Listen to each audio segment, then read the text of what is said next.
नमस्कार, grand news में आपका स्वागत है। मैं हूं शाहीन। ग्रैंड न्यूज की खबरों से पहले आइए नजर डालते हैं आज की हेडलाइंस पर।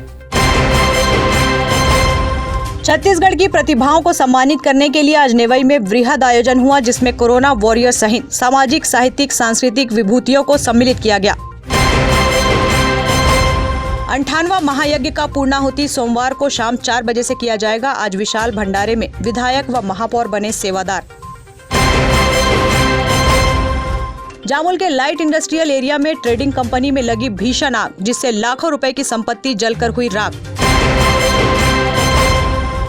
बोलबम सेवा समिति द्वारा आज एसएनजी स्कूल में महिला दिवस का आयोजन छत्तीसगढ़ शासन की मंत्री अनिला भेड़िया के मुख्य आतिथ्य में हुआ संपन्न। ग्रैंड न्यूज में अब खबरें विस्तार से।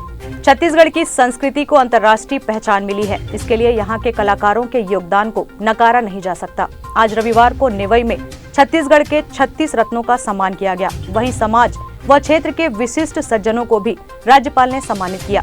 इस आयोजन में छत्तीसगढ़ की एकमात्र अंतर्राष्ट्रीय स्तर पर ख्याति लब्ध पंडवानी गायिका पद्म विभूषण डॉक्टर तीजन बाई भी उपस्थित थी।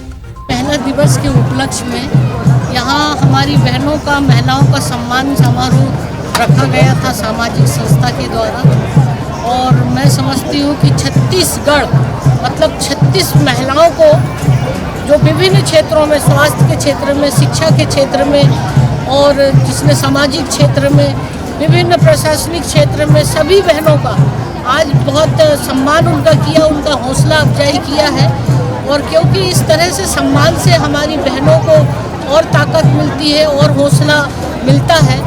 और मैं बधाई देना चाहती हूँ कि जितनी भी बहनों को आज सम्मान किया गया है वो जीवन में और समाज के लोगों के लिए और मदद करें, काम करें। क्योंकि कोरोना काल में भी कई बहनों ने ऐसा काम किया है, डॉक्टर ने, स्वास्थ्य कर्मियों ने, इन सबको मैं बहुत बधाई देती हूँ और आज उनका सम्मान किया गया है। तो हमेशा जीवन में समाज की सेवा करना, लोगों की मदद करना, और जो व्यक्ति इस तरह के कार्य करते हैं तो उनको समाज में भी सम्मान मिलता है। तो मेरी शुभकामनाएं। उपस्थित हो गए सभी महिलाओं का सम्मान हुआ, 36 महिलाओं का सम्मान हुआ। और हमारे महामहिम अनसुईया जी मुखी जी मंच पर विराजमान थे और हमारे गृह मंत्री, प्रदेश के यशस्वी माननीय श्री रामप्रसाद साहू जी मंच पर विराजमान थे। आदरणीय हमारे सांसद विजय बघेल भी इस मंच पर उपस्थित थे और सभी हमारे पार्षद भाई बहन, पद्मश्री से विभूषित तीजन बाई भी मंच पर विराजमान थी और हमारी बड़ी दीदी अनसुईया साहू जी विराजमान थी और सभी भाजपा के चरोदा के महापौर गोदरे भैया भी थे और मैं भी थी और सभी हमारे पार्षदगण, सभापति सभी उपस्थित थे। इस आयोजन में क्या क्या कार्यक्रम रखा गया? इस आयोजन में सुआ, पंथी नृत्य और दरिया जो बस्तर का जो नृत्य था वो भी इस कार्यक्रम में सम्मिलित थे। और हमारी रूही बिटिया जो छत्तीसगढ़ का वो सेवा गीत कार्यक्रम प्रस्तुत। अंतर्राष्ट्रीय महिला दिवस के परिप्रेक्ष्य में आज का कार्यक्रम प्राचीन बैकुंठ धाम मंदिर विकास समिति के प्रांगण में पद्मश्री डॉक्टर बारले एवं अमृता बारले जी के संयोजन में आज का कार्यक्रम रखा गया था, जिसमें राज्यपाल जी मुख्य अतिथि के रूप में उपस्थित थी, प्रदेश के मंत्री ताम्रध्वज साहू जी उपस्थित थे, क्षेत्र के सांसद विजय बघेल जी उपस्थित थे, हमारे जिला पंचायत अध्यक्षा श्रीमती शालिनी रेवेंद्र यादव जी उपस्थित थी, शशि सिन्हा महापौर विशाली उपस्थित थी और चरोदा, भिलाई चरोदा नगर निगम के महापौर निर्मल कोसरे जी भी उपस्थित थे। आज के कार्यक्रम में छत्तीसगढ़ के लोक सांस्कृतिक कार्यक्रम भी रखे गए थे। आरू साहू का कार्यक्रम रखा गया था, छोटी सी बच्ची है, बहुत सुंदर गायिका है वो। साथ ही साथ कुछ पंथी दल भी आए थे, सभी को सम्मानित किया गया। 36 महिलाओं का यहाँ सम्मान किया गया। पूरे प्रदेश की चुनिंदा 36 महिलाओं का सम्मान किया गया। देश के विभिन्न कोनों से आए बाबा बालकनाथ महायज्ञ के दूसरे पड़ाव में रविवार को विशाल महाभंडारे का आयोजन किया गया था। आज 50,000 से अधिक भक्तजनों ने प्रसाद ग्रहण किया। भंडारे में सेवादार के रूप में भिलाई के लाडले विधायक देवेंद्र यादव, सबके चहेते महापौर नीरज पाल ने अपनी सेवाएं दी।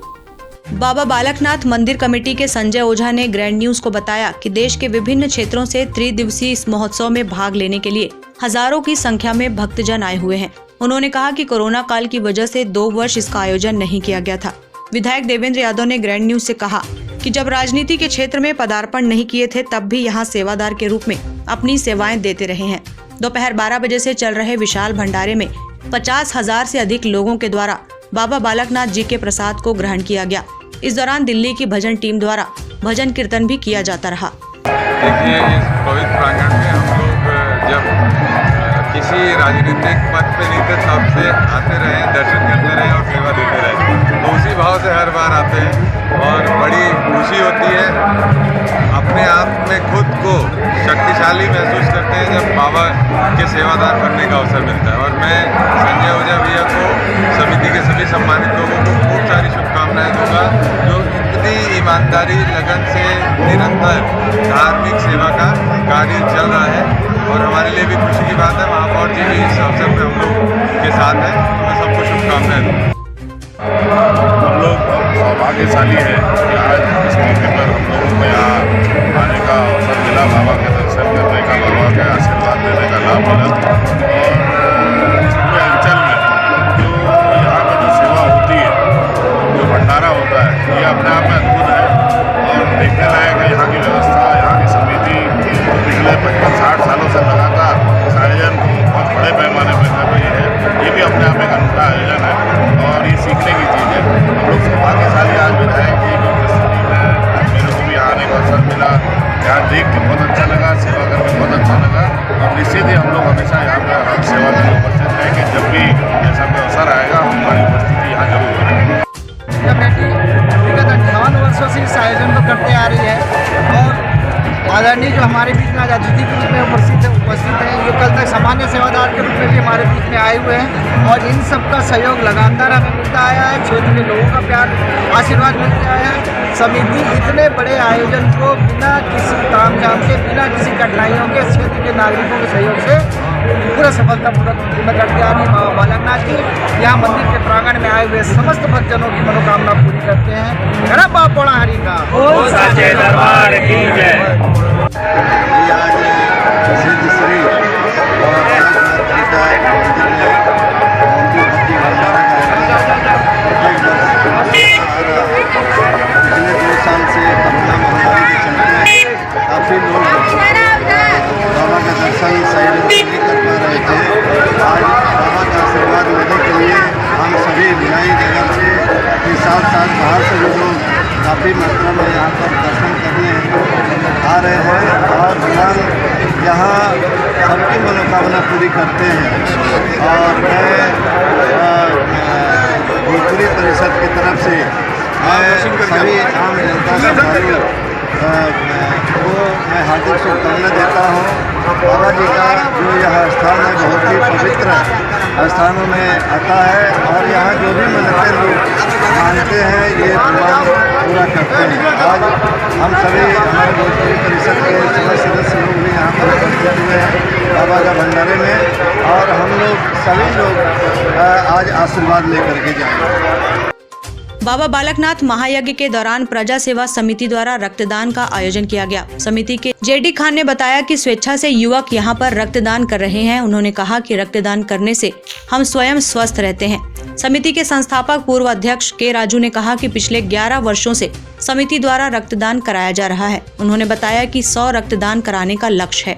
आज 13 मार्च दिन रविवार सिद्ध श्री बाबा बालकनाथ जी मंदिर एवं प्रजा सेवा समिति के सौजन्य से विशाल रक्तदान शिविर का आयोजन किया गया है और हर साल की तरह इस साल भी ब्लड डोनेशन का कैंप लगाया गया है और इस ब्लड डोनेशन में लोग बढ़ चढ़ कर हिस्सा ले रहे हैं और रक्तदान कर रहे हैं। मेरा लोगों से निवेदन है कि आप लोग कुछ नहीं तो कम से कम साल में 2 बार रक्तदान कीजिए। इससे आप लोग को बहुत प्रकार के फ़ायदे होंगे। रक्तदान करने से आपको कभी हार्ट का प्रॉब्लम नहीं आएगा, आपके जीवन में कभी कैंसर नहीं होगा, ब्लड आपका कभी मोटा नहीं होगा, हमेशा ब्लड पतला रहेगा, कोलेस्ट्रॉल नहीं बनेगा ब्लड। अभी तक फिलहाल 35-36 लोगों ने रक्तदान कर चुका है और हमारा टारगेट है कम से कम 100 लोगों का रक्तदान इस बार करेंगे। 100 लोग कम। मेरा नाम जेडी खान, प्रजा सेवा समिति का मैं सदस्य हूँ। ब्लड डोनेट के लिए भिलाई के विभिन्न जिलों से लोग आ रहे हैं, जीरोदा, रायपुर से। हर साल इधर ब्लड डोनेशन कैंप लगाया जाता है बाबा जी का, जब पूजा यहाँ पर होता है। तो पिछले 3 वर्षों से लगाया जा रहा है। पिछले वर्ष नहीं लगा पाए थे कोविड के वजह से। इस साल भी ब्लड डोनेशन चल रहा है। हम लोग का 100 का पूरा रहता है, तो मतलब 80 एबो ही जाता है। हर बार डोनेशन जो है 80 एबो लोग आते हैं, बढ़ चढ़ कर। क्योंकि मैं जितने डोनर्स आते हैं पूछता हूँ भाई आपको किस माध्यम से पता चला, तो कुछ लोग तो व्हाट्सअप फेसबुक देखे, लेकिन कुछ लोग को दोस्त को फ़ोन करके बताया है। तो लोग अपने इच्छा से भी आके डोनेट कर रहे हैं। मेरा नाम के राजू है और मैं पूर्व अध्यक्ष प्रजा सेवा समिति। बाबा बालकनाथ मंदिर से 500 मीटर पहले MPR रोड जोन 1 में किशोर चौधरी एवं साथियों द्वारा बाबा बालकनाथ मंदिर जाने वाले भक्तों को शरबत पिलाकर मंदिर भेजा जा रहा है। ये तो विगत 11 वर्षों से कर रहे हैं। 2 साल थोड़ा सा नहीं कर पाए कोरोना के कारण, लेकिन इस बार बालकनाथ बाबा के आशीर्वाद से फिर से चालू हो गया है और हम बहुत आत्मा से शांति मिलती है। बालकनाथ बाबा यही आशीर्वाद बनाए रखें और इससे बड़ा काम करें। किशोर चौधरी बहुत सारे लोग इसको देख के बहुत सारे गिलास, बहुत सारे लोग मदद करना अब चालू कर दिए हैं। पहले तो शुरुआत तो अपने नहीं करना पड़ा था, लेकिन अब बहुत सारे लोग मदद करना चालू कर दिए हैं। वर्षों से हमारे साथ मदद कर रहे हैं। हमारे ओम प्रकाश जी हैं, ओम प्रकाश जी हमारे बहुत वर्षों से मदद कर रहे हैं। ऐसे करके ग्रुप बना के हम 4 वर्षों से कर रहे हैं। ग्रैंड न्यूज के लिए प्रशांत सिंह राजपूत के साथ निखिल कुमार पाठक की रिपोर्ट। भिलाई इस्पात संयंत्र द्वारा 2 वर्ष के बाद आयोजित फ्लावर शो को देखने के लिए आज भारी संख्या में सभी वर्ग के लोग उमड़ पड़े। 120 प्रजातियों के पुष्पों की प्रदर्शनी के इस आयोजन में 400 प्रतिभागियों ने हिस्सा लिया। फ्लावर शो भिलाई के आयोजन को लेकर सदैव उत्सुकता का माहौल रहता है। वैसे तो इसका आयोजन फरवरी माह में प्रतिवर्ष किया जाता रहा है, पर कोरोना गाइडलाइन के तहत आयोजन नहीं किया जा सका था। आज फ्लावर शो का साक्षी बनने के लिए भिलायंस के साथ ही साथ आसपास के ग्रामीण जन भी भारी संख्या में पहुंचे। संयंत्र के उद्यानिकी विभाग के अधिकारी नवीन जैन ने ग्रैंड न्यूज से चर्चा करते हुए बताया कि फ्लावर शो में इस वर्ष फूलों के 120 प्रजातियों को शामिल किया गया है। पुष्प प्रदर्शनी में 100 से अधिक स्टॉल रंगोली आकर्षण का केंद्र बने। मुख्य अतिथि के रूप में अधिशासी निदेशक मानस विश्वास उपस्थित थे। संचालन जितेंद्र मानिकपुरी ने किया। आज का फ्लावर शो बड़ी मेहनत के बाद, काफ़ी दिनों बाद, पिछले साल तो हो नहीं पाया था, लेकिन डिपार्टमेंट की मेहनत और हमारे वर्गों की मेहनत से आज फ्लावर शो का आयोजन किया गया है। और काफ़ी आकर्षक झांकियाँ लगी हुई हैं, फ्लावर से सजी हुई झांकियाँ लगी हैं, काफ़ी सुंदर रंगोली डाली गई है और अलग अलग स्टॉल सजे हुए हैं। हमारा मेन लाइन संकल लाइन तो आपको देखने लायक है और काफ़ी दर्शक आ रहे हैं और काफ़ी अप्रिशिएट कर रहे हैं। हमारा प्रोग्राम जो है अभी, जो हमारे चीफ गेस्ट 4 बजे आएंगे और उसके बाद वहाँ रंगारंग सांस्कृतिक कार्यक्रम होगा, साथ साथ में प्राइज डिस्ट्रीब्यूशन भी होगा साथ में। लगभग 400 लोगों ने प्रतियोगिता में भाग लिया और लगभग आपके कट फ्लावर में 200 पार्टिसिपेंट आए। रंगोली में भी काफ़ी संख्या में पार्टिसिपेट किए हैं लोग। पॉटेड प्लांट जो बोनसाई और इसमें एक ऑर्नामेंटल प्लांट में भी काफ़ी संख्या में पार्टिसिपेट किए हैं और खासकर जो हमारी एक स्पेशल रंगोली डलती है वो देखने लायक है। ग्रैंड न्यूज के लिए पूजा इंदौरिया के साथ निखिल कुमार पाठक की रिपोर्ट। आज रविवार को कांग्रेस कमेटी के तत्वाधान में महिलाओं की स्कूटी रैली सेक्टर 9 चौक से सुबह निकली और 4 किलोमीटर का भ्रमण कर सेक्टर 5 डोम शेड में संपन्न हुई। महिला दिवस के परिप्रेक्ष्य में आज स्कूटी रैली का आयोजन भिलाई क्षेत्र के लाडले विधायक देवेंद्र यादव के नेतृत्व में हुआ। रैली में भारी संख्या में महिलाएं व युवतियां शामिल हुई। रैली में सभी शामिल युवतियां कतारबद्ध सड़कों में भ्रमण करते हुए निकली। रैली में विधायक देवेंद्र यादव के साथ भिलाई जिला कांग्रेस कमेटी के अध्यक्ष मुकेश चंद्राकर भी शामिल थे। विधायक देवेंद्र यादव ने इस अवसर पर कहा कि नारी शक्ति संगठित होकर समाज को नई दिशा देने में सक्षम हो सकती है। उन्होंने कहा कि हमारी संस्कृति को बचाए रखने में मातृशक्ति के योगदान को नकारा नहीं जा सकता। प्रतिवर्ष की तरह इस बार भी बहनों ने स्कूटी रैली निकाली है। मैं सभी बहनों को महिला दिवस की पहले तो शुभकामनाएं दूंगा। भिलाई की महिलाएं हर फील्ड में उन्होंने अपना नाम रोशन किया है, भले वो घरेलू विषय हो, भले एकेडमिक हो, भले सोशल एक्टिविटीज़ हो, कल्चरल एक्टिविटीज़ हो। देश प्रदेश विश्व में भिलाई की महिलाओं को जाना जाता है। मैं महिला दिवस पर विशेष रूप से भिलाई की बहनों को, सभी महिलाओं को सलाम करता हूं, उनके हौसले का। और निश्चित रूप से हमारा देश आने वाले समय में प्रगति करेगा और प्रगतिशील से डेवलप्ड कंट्री बनेगा तो महिलाओं के कारण बनेगा। अभी पुरुष प्रधान की प्रथा चल रही है, इसलिए डेवलपिंग है। जिस दिन महिला प्रधान होगा उस दिन डेवलप्ड हो जाएगा। यह महिला दिवस के अवसर पर ये रैली प्रतिवर्ष जो है भिलाई विधानसभा में निकाला जाता है और ये यहाँ के जो लेडीज़ हैं, यहाँ की जो गर्ल्स हैं, इन लोग अपने उत्साहपूर्वक रैली निकालते हैं। बड़ी अच्छी बात है। मेरी सबके साथ शुभकामनाएं हैं। ग्रैंड न्यूज़ के लिए अतुल शर्मा के साथ निखिल कुमार पाठक की रिपोर्ट। वक्त है एक ब्रेक का, अब देखते रहिए ग्रैंड न्यूज़। मैं जब अपने बालों को कोम करती थी तो मेरे काफ़ी ज़्यादा बाल कोम्बिंग से टूट जाते थे, बट सीजनल चेंजेस की वजह से डैंड्रफ भी होता था। फैमिली में भी कुछ लोगों को ये प्रॉब्लम थी। तब मुझे मेरी फ्रेंड ने वासु गुरुजी हेयर ऑयल सजेस्ट किया, जिसके सिर्फ 2 यूजेस बाद ही मुझे ऐसा लगा जैसे मेरी स्कैल्प क्लीन महसूस हो रही है, और सिर्फ 4 वॉशेस बाद ही मेरी हेयर फॉल और डैंड्रफ की प्रॉब्लम ऑलमोस्ट जड़ से खत्म हो गई। और इस ऑयल की सबसे अच्छी बात यह है कि ये होममेड है, और उससे भी अच्छी बात यह है कि ये वर्क करता है।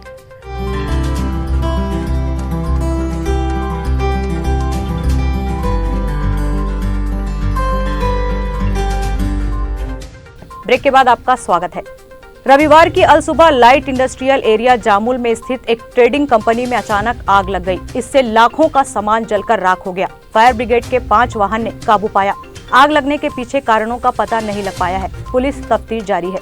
13 मार्च की सुबह प्रातः 5 से 6 बजे के लगभग जामुल थाना के अंतर्गत लाइट इंडस्ट्रियल एरिया में Goswami industrial and trading company में आग लग गई। सूचना पर तत्काल दुर्ग से अग्निशमन दल को रवाना किया गया, जहां करीबन 5 गाड़ी पानी फोम की सहायता से आग पर काबू पाया गया, जिसमें फैक्ट्री के अंदर रखे कच्चा मटेरियल एवं मशीनरी पर लगी आग को बड़ी मशक्कत से काबू पाया गया, जिसमें लाखों का सामान जल के राख हो गया और फैक्ट्री की तरफ से दूसरे माल को बचाया गया। फिलहाल आग लगने का कारण अज्ञात माना जा रहा है। ग्रैंड न्यूज़ के लिए निखिल कुमार पाठक की रिपोर्ट। लोक निर्माण विभाग प्रभारी अनूप डे ने विभाग के कार्यों की समीक्षा की। उन्होंने कहा कि निगम क्षेत्र में चल रहे विकास कार्यों को वे खुद जाकर देखेंगे, साथ ही गड़बड़ी मिलने पर ठेकेदार के खिलाफ कार्रवाई करेंगे, अनुशंसा करेंगे। नगर पालिक निगम के लोक निर्माण विभाग प्रभारी अनूप डे ने विभागीय बैठक ली। इस दौरान विभाग के अधिकारियों को निर्देश दिए गए कि निगम गठन के बाद अब तक हुए पूर्ण अपूर्ण कार्यों की अलग अलग सूची बनाएं। प्रभारी ने स्पष्ट किया कि जो कार्य शुरू नहीं हुए हैं उसकी सूची अलग से बनाई जाए, साथ ही संबंधित अधिकारी स्पष्ट करें कि मुख्य कारण क्या है। बैठक में सहायक अभियंता आर.के. जैन, उप अभियंता डिगेश्वरी चंद्राकर, उमयंती ठाकुर, नीतीश साहू, अखिलेश गुप्ता व हिमांशु कावड़े उपस्थित थे। सूची के आधार पर समीक्षा एमआईसी प्रभारी ने कहा कि वे सूची के हिसाब से मौके तक कार्यों को देखने जाएंगे। वहीं पर मानकों का अध्ययन भी एक्सपर्ट द्वारा कराया जाएगा। उन्होंने कहा कि अगर उनके विभाग की शिकायत आम नागरिकों से मिलती है तो उस शिकायत को प्राथमिकता के साथ निराकरण किया जाए। ग्रैंड न्यूज़ के लिए पूजा इंदौरिया की रिपोर्ट। रामायण मंडलियों को राज्य स्तरीय मंच देने शासन ने अनूठी पहल आरंभ की है, जिसके तहत सुंदर मानस ज्ञान प्रस्तुत करने वाली संस्थाओं को अब शासकीय योजनाओं के तहत लाभ मिलना प्रारंभ होगा। इससे ग्रामीण क्षेत्रों में आध्यात्मिक वातावरण निर्मित होगा, साथ ही धर्म के प्रति आस्था में भी वृद्धि होगी। ये अपनी तरह का अनूठा आयोजन था, जिसमें शासन की पहल पर रामायण मंडलियों ने मानस मंडली प्रोत्साहन योजना कार्यक्रम में हिस्सा लिया। राम के चरित्र का पारायण होता रहा। ग्रामीण क्षेत्रों में सर्वश्रेष्ठ प्रदर्शन करने वाली मंडलियां विकास खंड स्तर पर आयोजित प्रतियोगिता में भाग लेने पहुंची और वहां से जिला स्तर पर होने वाली प्रतियोगिता में भाग लेंगी। मर्यादा पुरुषोत्तम श्री राम के जीवन पर आधारित कथा रामचरितमानस के पारायण की छत्तीसगढ़ के गाँव में लंबी परंपरा रही है। श्री राम के चरित्र पारायण और जीवन दर्शन से संस्कारों का निर्माण होता है। यह परंपरा इसी तरह समृद्ध होती रहे। मंडलिया राम कथा को सुंदर तरीके से प्रस्तुत करने की है और राम के चरित्र को जनता तक पूरी तरह अभिव्यक्त करने में सफल हो। इसके लिए शासन ने मानस मंडली प्रोत्साहन योजना तैयार की। मानस मंडली के कलाकारों द्वारा ग्रामीण क्षेत्रों में आनंद के लिए और संस्कारों के निर्माण के लिए हमेशा से राम कथा सुनने और सुनाने का चलन रहा है, जिसके तहत अब ग्रामीण अंचल में रामायण मंडलियों के द्वारा राम कथा का वाचन किया जाएगा, जिससे रामायण मंडलियों को एक मंच मिलेगा। ये शासन की एक अच्छी पहल है।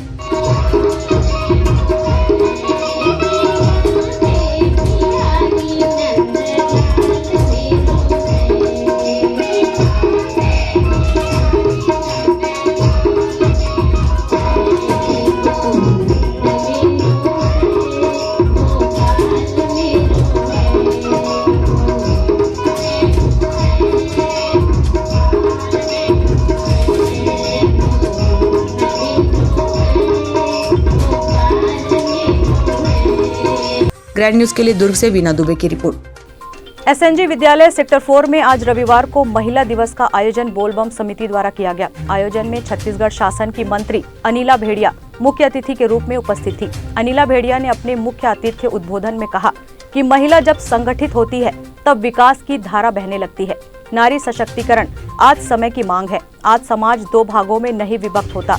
आज महिला व पुरुष को समान अधिकार प्राप्त है। उन्होंने आगे कहा कि हमारे देश को विश्व में आदर की भावना से देखा जाता है। हरिभूमि और बोलबम संस्था के माध्यम से आज महिलाओं का सम्मान समारोह रखा गया था। 8 मार्च अंतर्राष्ट्रीय दिवस के अवसर पर क्या है, एक ही दिन हर जगह नहीं हो पाता, इसलिए सभी संस्थाएं अलग अलग करते हैं और महिलाओं के सम्मान में आज हम सब उपस्थित होकर सभी वक्ताओं ने जो महिलाओं की परेशानियां हैं, महिलाओं की दृढ़ता है, महिलाओं की संघर्ष है और महिलाएं हमारी कैसे सशक्त हैं, इनके बारे में सभी लोगों ने अपनी अपनी वक्तव्य रखा। और मैं अंतर्राष्ट्रीय दिवस के अवसर पर सभी बहनों को सशक्त होने की और उन्हें बहुत बहुत बधाई दूंगी। वैसे भी हमारी छत्तीसगढ़ की नारी सशक्त हैं और आदरणीय मुख्यमंत्री जी के उसमें हमारी छत्तीसगढ़ की महिलाएं कहां से कहां राष्ट्र की पटल पर भी अपना नाम अंकित कर रही हैं। ये हम सब के लिए बड़ी सौभाग्य है। यूपी की तर्ज पे यहाँ पर महिलाओं को सशक्त करने के लिए टिकट मांग करेंगी क्या आप? हमारे यहाँ तो वैसे भी महिलाओं को प्राथमिकता देते हैं, महिलाओं को टिकट देते ही हैं। जो जितना 30% देना रहता है वो तो देते ही हैं महिलाओं को टिकट। यूपी की तर्ज पे आप मांग नहीं करेंगे ऐसा? यूपी के दर्ज पे भी हम लोग मांग करेंगे। मांग करना हमारा अधिकार है। अब देना नहीं देना ऊपर वालों की बात है। कि महिला दिवस पर मैं यही संदेश देना चाहूँगी। सबसे पहले तो मैं पूरी बहनों को, हमारी माताओं को, सभी को बहुत बधाई दूंगी। साथ साथ हम अपने भाइयों को भी देंगे बधाई, क्योंकि उनके बगैर हमारा काम अधूरा रहता है। महिलाओं को ये संदेश हम देना चाहेंगे कि जिस तरह से आज महिलाओं का कुरीति जो बढ़ी है समाज में, उसे हम कैसे दूर करें, कैसे आने वाली पीढ़ी को एक नया आयाम रचने का एक अलग संस्कारमय समाज हो, इस पर हम फोकस करें, यही संदेश देना चाहते हैं। शनिवार को 2 दिवसीय डॉग शो का आयोजन हुआ। प्रथम दिन गोल्डन रॉटवीलर एंड लेब्राडोर व German shepherd special dog show का आयोजन हुआ एवं दूसरे दिन सभी नस्लों के डॉग्स को शामिल किया गया। दुनिया में सबसे वफादार जानवर कुत्ते को माना जाता है, इसलिए लोग इसे घरों में पालना पसंद करते हैं एवं उनके रखरखाव के लिए विशेष व्यवस्था रखते हैं। ऐसे ही विभिन्न विशेषताओं से पूर्ण पालतू कुत्तों के लिए भिलाई में 2 दिवसीय डॉग शो का आयोजन सेक्टर 7 स्कूल ग्राउंड में किया गया। इस 2 दिवसीय डॉग शो में देश भर के विभिन्न नस्लों के डॉग्स शामिल होने पहुंचे। इस डॉग शो का आयोजन स्टील सिटी पेट लवर्स ग्रुप एवं छत्तीसगढ़ केनल क्लब के द्वारा किया गया। पहले दिन आयोजित German shepherd special dog show के आयोजक इशाक शाह ने बताया, मेरा नाम इशाक शाह है और मैं स्टील सिटी क्लब का प्रेसिडेंट हूँ। ये एक स्पेशली ब्रीड है जो जर्मन शेफर्ड है, जो कि ब्रीड हुई थी जर्मनी से और पूरे छत्तीसगढ़ में ये पहला शो है, नेशनल शो है हम करवा रहे हैं। और इसमें बस हमने बस जर्मन शेफर्ड ही रखा है और जो पार्टिसिपेट हैं वो पूरे ऑल ओवर इंडिया से आके इस शो में पार्टिसिपेट कर रहे हैं। अभी रजिस्ट्रेशन के हिसाब से हमारे पास एंट्री आई हुई है। हमारे से कोलकाता, उड़ीसा, यूपी, नागपुर, बेंगलोर, मतलब ऑल ओवर इंडिया से समथिंग हमारे पास 200 प्लस एंट्री आ चुकी है। हमारे जो जजेस हैं बहुत ही रिस्पेक्टेड जजेस इंडिया में, उनका बहुत नाम है। विश्वास भारद्वाज जो कि बेंगलोर से हैं, वो उनको कम से कम डॉग ब्रीडिंग में 20 ईयर्स हो गया और बहुत नॉलेजेबल बंदे हैं और वो कुछ ही समय पे यहाँ पर मिलेंगे आप। इस आयोजन का उद्देश्य ये है कि छत्तीसगढ़ में डॉग्स अवेयरनेस है बहुत कम है, ब्रीड अवेयरनेस कम है। यहाँ पर जो डॉग्स है जो ब्रीडरों ने क्वालिटी ख़राब करके रख दी है, उसको हम ब्रीड को हम एक स्पेसिफिक ब्रीड को लेके आगे लेके जाने की कोशिश कर रहे हैं। हम नागपुर महाराष्ट्र। एक्चुअली मैं प्रोफेशनल हैंडलर ट्रेनर हूँ, तो सारे शो अटेंड करता हूँ और ये जो ऑर्गेनाइजेशन टीम है ये काफ़ी अच्छे फ्रेंड सर्कल में आते हैं मेरे, तो हम हर शो अटेंड करते हैं। आयोजन के हिसाब से जैसा ये नाइट का शो मैं काफ़ी समय बाद देख रहा हूँ, 5-6 साल बाद, यानी जर्मन शेफर्ड स्पेशलिटी इवनिंग को हो रहा है, ये गर्मी की वजह से। अदर स्टेट में सारा आफ्टरनून को होता है, गर्मी में डॉग्स ख़राब हो जाते हैं। तो इन्होंने जो डिसीजन लिया है इवनिंग में शो करने का वो काफ़ी अच्छा है और वही उसी कारण हम काफ़ी सारे डॉग्स लेके आए हैं। मैं नागपुर से 6 जर्मन शेफर्ड यहाँ लेके आया हूँ जो अभी यहाँ शो करूँगा। एक्चुअली जर्मन शेफर्ड ये मुझे पहले से पसंद था, तो मैं जर्मन शेफर्ड में ही काम करता हूँ। ग्रैंड न्यूज़ के लिए निखिल कुमार पाठक की रिपोर्ट। ग्रैंड न्यूज़ की खबरों में फिलहाल इतना ही। अब इजाज़त दीजिए, नमस्कार।